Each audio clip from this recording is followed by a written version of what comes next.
dit.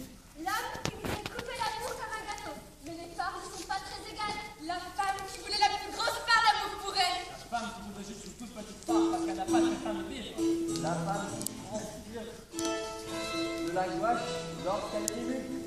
Femme de l'auteur, je les ai vécues, moi, toutes ces répétitions. Des comédiens encore squelettiques. L'immeuble qui frémissait, qui transpirait. La bohème, quoi.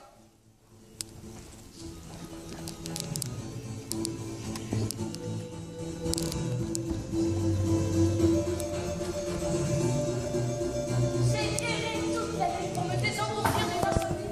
Et tout ça pour faire des squats et des sous-lots dans cet immeuble pourri. Dans notre immeuble. Là-dedans, la féerie dans un sac. Du jour au lendemain, barbe bleue, oubliée, la femme cherche consumée, ablate évacuée. Non, non et non, je ne veux pas mourir. Nous voulons vivre, monsieur. Et eux non plus. Bonjour, messieurs, dames, comment allez-vous? Théâtralement. Et vous? Théoriquement. Et vous? Lumineusement. Crépusculairement. Et vous? Squelettiquement. Et vous? Froidement. Et vous? Agnostiquement. Merci. Quel auteur pourra jamais dire comment et pourquoi un personnage est né dans son imagination? Ah ça, je peux dire que ces 7 personnages, je ne les ai pas cherchés. Je me sens comme une femme qui se retrouve mère sans savoir exactement ni quand, ni comment c'est arrivé. Sauf que là, 7 personnages à vouloir entrer dans le monde de l'art. Un cauchemar. Ah, vous, qu'est-ce que vous voulez?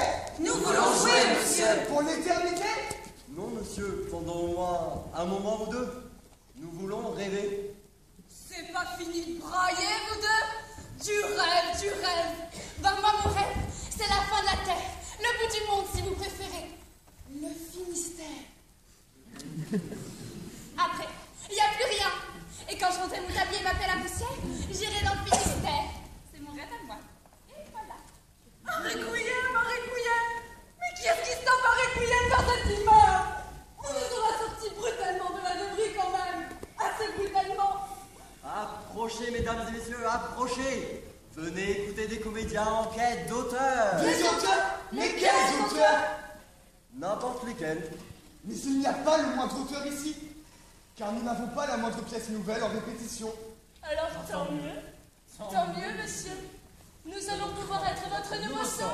Non mais vous entendez ça? Mais c'est une plaisanterie! Applaudissez, messieurs, dames, applaudissez. Applaudissez la vieille du premier rang. Vous avez fait bon voyage. Vous n'êtes pas trop fatigué. Vous voulez de l'eau, madame? Vous voulez du nectar de prune? De l'Olympe? Nous avons une date de l'Olympe. Et la femme née par le petit trou du rideau. La connaissez-vous, celle-là? Elle vient voir si la nuit se dénoue, si vos songes ont trouvé asile. Vos rêveries terre d'accueil. Si la lumière est venue d'outre noir, expulser vos cauchemars. Je suis là. Je me mets là. Juste là. Vous me voyez? Si jamais vous aviez envie de prendre garde à moi, on ne sait jamais. Peut-être pourriez-vous avoir très envie de moi? Un désir brusque irrépressible? Alors je me mets là, sur le plot, le tabouret, là. Tout le monde me voit. Je veux dire, on ne sait jamais. Vous pourriez vous dire, tiens, je l'aimais bien. Je veux dire, les gens ne cherchent plus bien longtemps. Alors, je veux dire, je préfère. Nous nous oublions vite, vous savez. Alors, je ne voudrais pas. Je porte une bougie. Je la brûle jusqu'au jour de mes noces lorsque vous viendrez me chercher. Je vous aveugle. Un jour, je serai toute couverte de cire. Un jour viendra, je serai toute de survêtue. Et puis vous viendrez brûler ma petite mèche.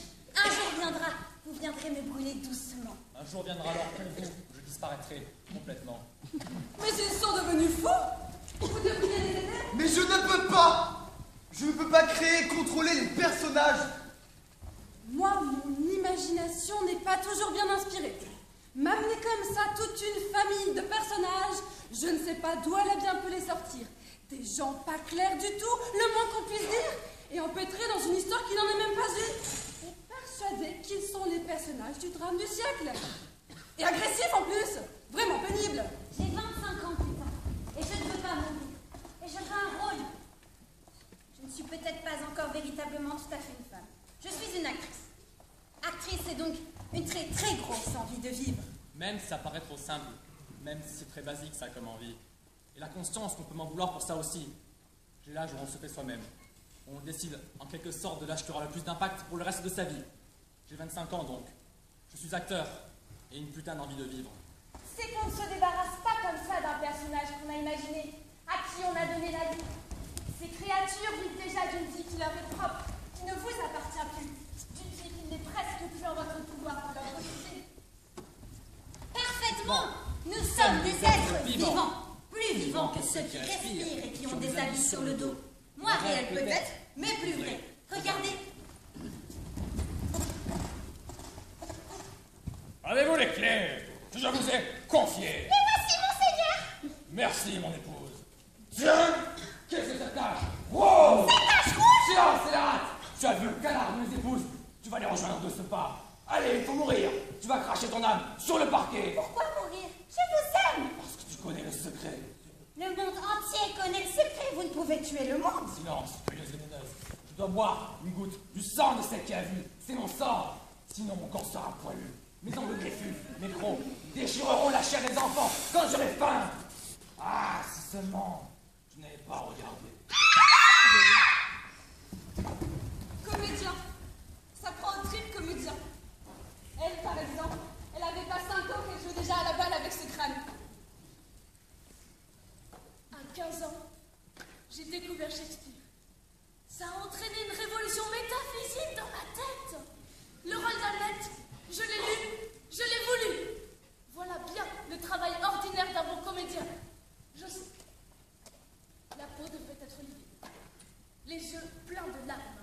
Les bras, les jambes, les gestes devenus fous et la voix brisée.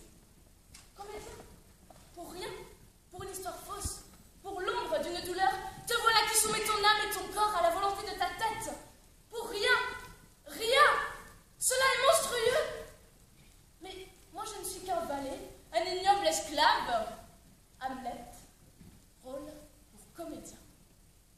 Je vois la scène noyée de larmes, les cœurs déchirés de cris, le public affolé, les coupables qui s'inquiètent, les innocents ont peur, les ignorants s'égarent, les regards, les lèvres, les mains ne se tiennent plus.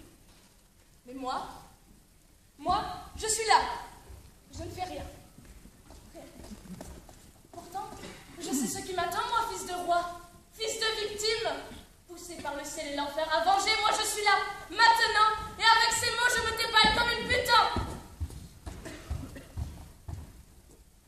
Je lui arrache aussitôt cet horrible jeu des mains. Alors, mon mari s'emporte comme jamais. Il fait atrocement peur.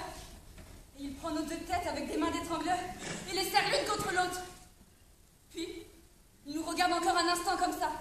Nos deux têtes collées de force l'une contre l'autre. Et il nous met tous les deux dehors.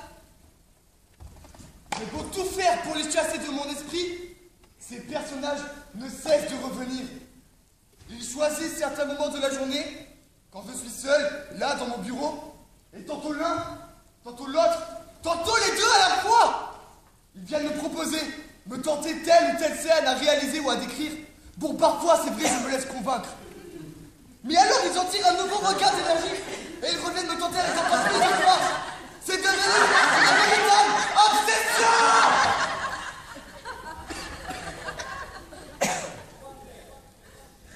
Vous êtes les bienvenus. Cette pièce est un prologue. Vous n'entendrez rien ce soir que vous n'ayez déjà entendu. Vous ne verrez rien que vous n'ayez déjà vu. Mais vous ne verrez pas ce qu'on vous a toujours montré sur une scène. Vous n'entendrez pas ce que vous êtes habitués à entendre. Ce qu'on vous a montré jusqu'à présent au théâtre, vous allez l'entendre. Vous vous attendiez sûrement à une belle histoire. Vous ne vous attendiez quand même pas à une histoire. Vous vous attendiez à une certaine ambiance. Vous vous attendiez à découvrir un autre monde. En tout cas, vous vous attendiez à quelque chose. Qui sait? Vous vous attendiez peut-être à ceci. Mais même en ce cas, vous vous attendiez à quelque chose. Vous êtes assis en rang d'oignon. Vous êtes un modèle du genre. Vous êtes placé dans un certain ordre. Vous regardez dans une certaine direction. Vous êtes assis à distance égale l'un de l'autre. Vous êtes un auditoire. Vous formez une parfaite unité. Vous êtes une anecdote. Vous ne serez pas entraîné dans un événement quelconque. Vous ne jouez pas. Ce soir, on joue avec vous. Simple jeu de mots. Ce soir, on ne donne pas au théâtre ce qui lui revient. Ce soir, vous n'en aurez pas pour votre argent. Vous ne pourrez pas satisfaire votre soif de voir. Nous n'aurons pas d'étincelles, nous n'avons pas de quoi vous faire frémir. Il n'y aura pas de suspense. Vous n'êtes plus des badauds. Le sujet du spectacle, c'est vous. Vous Vous êtes au centre de notre vision. Vous n'avez pas vu de pièce. Nous n'avons pas joué. Nous ne sommes pas des amuseurs.